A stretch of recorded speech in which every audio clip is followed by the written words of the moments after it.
La lancha atacada por la Marina de Guerra de Estados Unidos partió la noche del pasado domingo desde este lugar, San Juan de Unare, una pequeña población pesquera. El cielo del Pacífico se iluminó en segundos.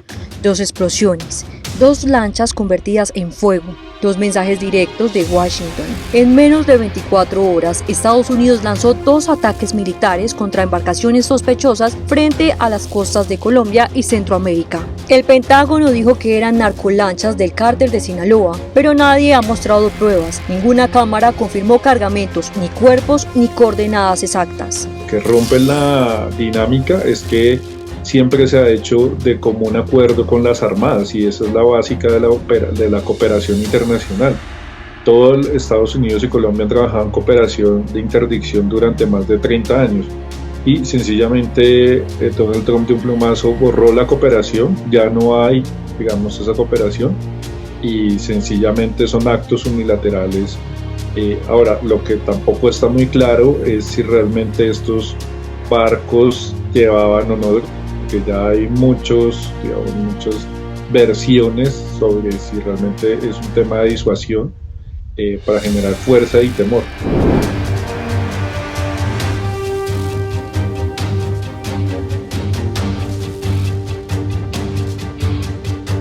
En la madrugada del 2 de septiembre de 2025, el gobierno de Donald Trump anunció un ataque aéreo contra una lancha sospechosa que, según Estados Unidos, transportaba desde Venezuela hacia el Caribe. Trump sostuvo que la embarcación pertenecía al Tren de Aragua y llevaba muchas drogas. Pero para muchos ese ataque fue más que una operación antinarcóticos, fue un mensaje explícito a los que controlan la ruta del narcotráfico. En los días siguientes, al menos 3 ataques similares dejaron una veintena de muertos. Pero el primer consumidor de droga a nivel internacional en estas variables, en como la cocaína, el mayor consumidor del mundo es Estados Unidos. De marihuana, el mayor consumidor del mundo es Estados Unidos. De heroína, el mayor consumidor es Estados Unidos. Y de drogas sintéticas, el mayor consumidor del mundo es Estados Unidos. Entonces, sin lugar a dudas, Estados Unidos es un país de drogadictos que no ha podido afrontar esa lucha contra el narcotráfico y descarga todo el peso en los países productores, que es Colombia y Perú, y en los países de tránsito, fundamentalmente en México, pero como el país mayor consumidor, nunca asume una responsabilidad frente al fenómeno.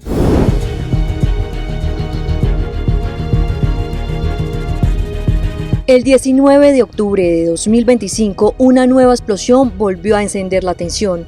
Estados Unidos informó sobre otro ataque a un barco supuestamente ligado al ELN. El presidente colombiano Gustavo Petro lo refuta y exige respuestas. Tipo de ruta. Entonces decirle a estos lancheros narcotraficantes, pues, idiomáticamente, en mi opinión, son obreros del narcotráfico. Así que cuando se pone en práctica una cosa como este bombardeo, esta persecución en aguas internacionales, obedece a una racionalidad que se acerca bastante más al fenómeno del narcotráfico, que es la generación de terrorismo de Estado, porque en Venezuela el narcotráfico financia las violaciones de derechos humanos de los venezolanos, financia que 9 millones de venezolanos estén fuera, financia, por ejemplo, que no haya libertades públicas, medios de comunicación y que esto que estamos tú y yo hablando lo pueda ver la población, que no haya ninguna libertad pública. Eso lo financia el narcotráfico. Hasta dónde el narcotráfico pasa a ser una postura política y deja de ser un mero negocio. Y entonces la ley no contempla esas fórmulas y por eso estamos justamente ante un cambio de era. Y creo que es un cambio de era donde todos tenemos que voltear a ver las cosas con otro prisma y decir, si dejamos que el narcotráfico se apodere de los gobiernos, se apodere de los estados y se apodere de los territorios que tiene planificado, el resultado va a ser que los ciudadanos, sobre todo de nuestro hemisferio, vamos a ser unos meros rehenes sin derecho. La frontera Colombia-Venezuela siempre ha sido el corredor perfecto del narcotráfico. en Sudamérica. Según el Departamento de Justicia de Estados Unidos, desde 1999, los gobiernos venezolanos, incluido el de Maduro, habrían liderado junto a las FARC el Cártel de los Soles, una red creada para inundar de cocaína a Estados Unidos. 70% de la cocaína sale por la frontera con Ecuador, en lo que se conoce como el Arco del Pacífico, y el 30%, datos dados por la misma DEA, sale por la ruta que va aérea más que marítima por Venezuela. Entonces, pues si se tratara de atacar realmente el narcotráfico, toda esa infraestructura militar debería estar frente a Ecuador, obviamente también frente a Venezuela, pero frente a Ecuador es donde más sale el volumen de cocaína de Colombia, que es el primer productor a nivel mundial de cocaína. Durante años, más de 250 toneladas de cocaína salían de Venezuela rumbo al Caribe y Centroamérica. Cuando Colombia cerraba el paso, las rutas mutaban, puertos venezolanos y pistas en la selva tomaban el relevo. Los archivos de Raúl Reyes destaparon la alianza FARC y oficiales venezolanos, negociando por armas. Incluso Timochenko hablaba en sus correos de operaciones fronterizas con respaldo estatal. Hugo El Pollo Carvajal, ex jefe de inteligencia venezolana, admitió haber enviado 5,6 toneladas de cocaína en vuelos rumbo a México. En 2025 se declaró culpable de narcoterrorismo y tráfico de drogas en Nueva York. Si esos lazos con el narco existen desde hace años, ¿por qué ahora Estados Unidos decide responder con ataques militares? Esto viene de la época de Chávez, y viene de la época de Chávez, que Chávez estaba convencido de que ya que no podía, tenía esa idea fija, fantasiosa, truculenta, de que hay un enemigo que es el imperio, muy propio de las izquierdas. Cada quien en nuestros países tenemos un sujeto que cree que va a acabar con el imperialismo norteamericano, ya que no lo puedo hacer por las armas, y además me lucro.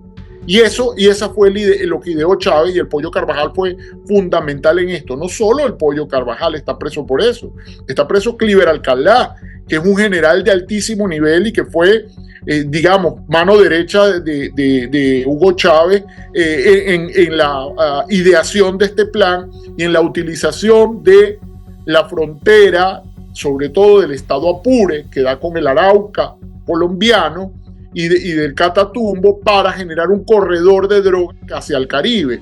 ¿Y esto por qué? A veces puede sonar hasta odioso, pero la infraestructura venezolana de carreteras, puertos y aeropuertos, mientras hubo democracia, fue una infraestructura de primer mundo.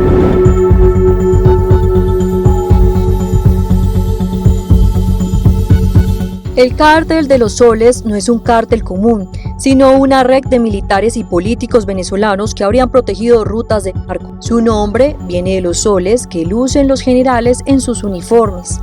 Estados Unidos acusa a Maduro y a 14 funcionarios de liderar junto a las FARC una red para enviar cocaína a su territorio.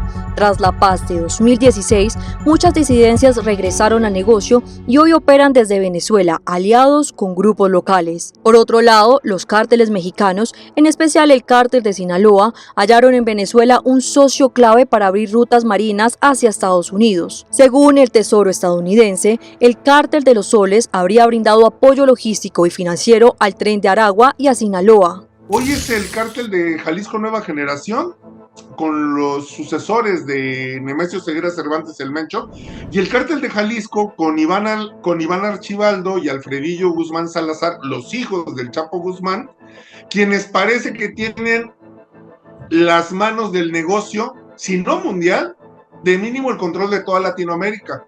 Se ha detectado que ahora ellos mandan ingenieros agrónomos mexicanos, que mandan contadores, que mandan tesoreros, que mandan de México hacia Colombia y Venezuela. Eficientizar la producción, de entrada la producción, y posteriormente las rutas y los trasiegos de droga. Hoy incluso tú revisas las notas policíacas de los periódicos de Colombia y de Venezuela, y siempre en los pocos operativos de inteligencia que se dan en ambas naciones, siempre hay un par de mexicanos ahí colados, ¿no? Oriundos de Sinaloa, oriundos de Veracruz, oriundos de Guerrero, de Michoacán, de donde tú quieras, porque ahora son estas dos organizaciones quienes franquician, por decirlo de alguna manera, quienes rentan lo lucrativo del negocio que es la cocaína y los precursores químicos, para ellos tener el control de las rutas. El cártel de Sinaloa y el CJNG expandieron su dominio por el Caribe y el Pacífico Sur, usando Venezuela como centro de acopio. Desde ahí, la droga viaja a México, donde se mezcla con rutas de fentanilo y metanfetamina. Fuentes apuntan a que Ovidio Guzmán habría señalado a funcionarios venezolanos en sus acuerdos judiciales. Hoy, el negocio ya no solo es cocaína, es control de rutas, puertos y poder político.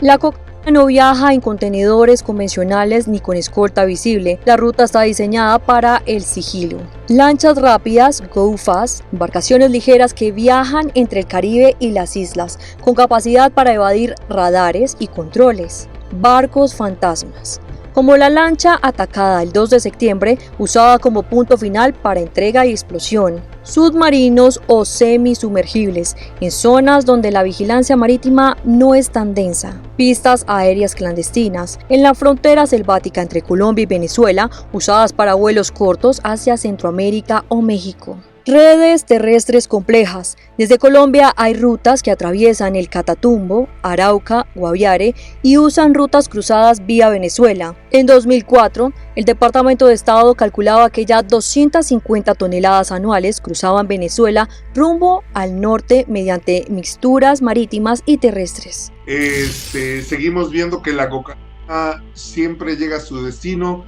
viaja adentro de tiburones, en embarcaciones pesqueras, en los estómagos de tiburones, viaja en ganado preñado, ¿no? Como le decimos aquí, en vacas que van en corrales y en jaulas. Sí, la carne seguramente los mexicanos y la carne de exportación los norteamericanos la consumirán después, pero mientras en los estómagos van 1, 2, hasta 3 kilos de droga y van caminando tranquilamente por carreteras federales de nuestro país, cruzan desde la costa hasta las rutas fronterizas, llevan un camino de 2.000, 3.000 kilómetros y los pasan sin ningún problema. Otras, bueno, son las de gran escala, ¿no? Lo que tú has visto, los decomisos de los sumergibles, semisumergibles, las llamadas lanchas rápidas, ¿no? Hace poquito yo con una colega mexicana hacía un reportaje que se llamaba La Casa del Pez Cuadro, y que no era otra cosa más que en la frontera con Guatemala varios pescadores dejaron el oficio de ir a buscar productos al mar, de ir a buscar robalo, mojarra, camarón, langosta y demás, porque resultaba más lucrativo trabajar para las organizaciones criminales, y aquellos tabiques de cocaína que se caían de las lanchas rápidas, de las embarcaciones o de estas avionetas que de forma violenta aterrizaban en mar e inmediatamente despegaban, quedaban algunos cientos, no sé, 100 kilos, menos de 100 kilos de cocaína en playa, en zonas costeras, casi la playa, y el pescador le salía más lucrativo salir y pescar un tabique de cocaína, entregarlo a la organización criminal, y que por eso recibiera, por cada tabique rescatado, por llamarlo de alguna manera, ese tabique con geolocalizador recibiera $250 como recompensa.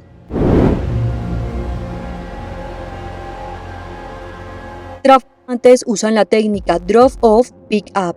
Dejan la droga flotando en boyas en medio del mar para que otra lancha la recoja después, evitando rutas directas. Detenidos han contado que la coca viaja ligera y luego se reencapsula en puntos intermedios para reducir riesgo. Pero al llegar al Mar Caribe, se topa con su mayor obstáculo, la vigilancia militar de Estados Unidos. Tradicionalmente, Estados Unidos usaba la DEA y la Guardia Costera para frenar el narcotráfico, pero en 2025 la administración Trump dio un giro. Declaró a los cárteles combatientes ilegales y autorizó ataques militares letales sin orden judicial. Entre septiembre y octubre se reportaron 4 ataques con 21 muertos. Uno de ellos, el 3 de octubre, destruyó una lancha frente a Venezuela, según el secretario de Defensa Pete Hegseth. Sin embargo, no hay pruebas públicas de que las embarcaciones llevaran droga. Aún así, el Senado bloqueó una moción para frenar estas operaciones por 51 votos contra 48. Estados Unidos sostiene que libra una guerra no convencional contra los cárteles, lo que le da luz verde para usar fuerza letal bajo la ley de guerra, pero expertos lo llaman extrajudicial. Venezuela denuncia una violación a su soberanía y advierte que estos ataques son el preludio de una invasión. Mientras tanto, Rusia, China y sus aliados condenan las acciones ante la ONU, alertando sobre un posible escalamiento regional. Que existen límites y este uso de la fuerza letal se da cuando existen conflictos armados, cuando se declara una guerra entre un Estado y una organización. Aquí la narrativa de la administración de los Estados Unidos es que se está luchando en contra de grupos organizados transnacionales. En ese sentido, y la base que se está usando por parte del presidente Trump es la seguridad nacional de los Estados Unidos y preservar la vida de los connacionales de este país.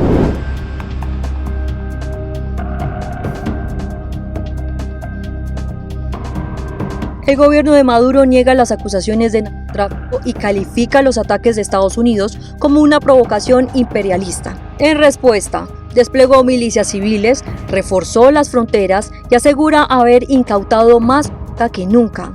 Desde San Juan de Unare, el pueblo donde zarpó la lancha atacada, la gente habla entre dolor y miedo, mientras muchos dudan de la versión oficial que calificó el video del ataque como falso. El gobierno de Maduro insiste en que la coca colombiana sale por el Pacífico, restando importancia a la ruta Caribe-Venezuela, apoyado en reportes de la ONU. Mientras tanto, medios revelan que el chavismo ha movilizado civiles como milicianos en las costas ante posibles incursiones. En esas comunidades, el narcotráfico ya se mezcla con la pesca, el turismo y muchos jóvenes ven en él su única salida. Esta guerra no es solo de coca ni de balas, es un juego de poder y geoestrategia. Frente a este choque de intereses hay varios caminos posibles. El primero, escalada militar controlada. Estados Unidos podría extender ataques terrestres o incursiones buscando desmantelar rutas desde dentro de Venezuela. Segundo, blitz diplomático y sanciones económicas. Presión internacional para aislar al régimen venezolano y forzar cambios internos. Tercero, negociaciones ocultas, acuerdos entre cárteles, estados y políticos para redefinir territorios de operación. Cuarto, colapso interno, presión social, crisis económica y desgaste podría provocar inestabilidad que impacte la ruta de la costa. Lo que está en juego no es solo una lancha, es el control del flujo de dinero, influencia regional y legitimidad internacional. Tanto Venezuela como Colombia, por medio de sus dirigentes, esta narrativa, y me gusta esa palabra porque son narrativas que van dirigidas hacia un fin de cada uno. Colombia, la narrativa que está tomando últimamente con base en el informe que dio la Oficina de las Naciones Unidas, que tiene que ver contra el narcotráfico y demás, está diciendo que ha sido el gobierno que más acciones e incautaciones de drogas. Pues uno se pone a revisar el tema de las estadísticas y la cifra y la realidad es otra. Lo usa, considero, con ganas de tener una credibilidad ante el hemisferio de que lucha contra el narcotráfico. Pero de una u otra manera, las relaciones que tienen con Venezuela o Nicolás Maduro dicen otra cosa. La ruta de la costa entre Colombia, Venezuela y Estados Unidos no solo es tráfico ilegal, es un escenario de poder, secretos, corrupción y estrategia global. Esta historia no termina, cada día hay nuevos ataques, silencios y denuncias. La pregunta es, ¿crees que esto es una operación antidrogas legítima o una guerra geopolítica disfrazada? Déjanos tu opinión en los comentarios, suscríbete si quieres más contenido como este y no olvides activar la campanita. Nos vemos en el próximo episodio.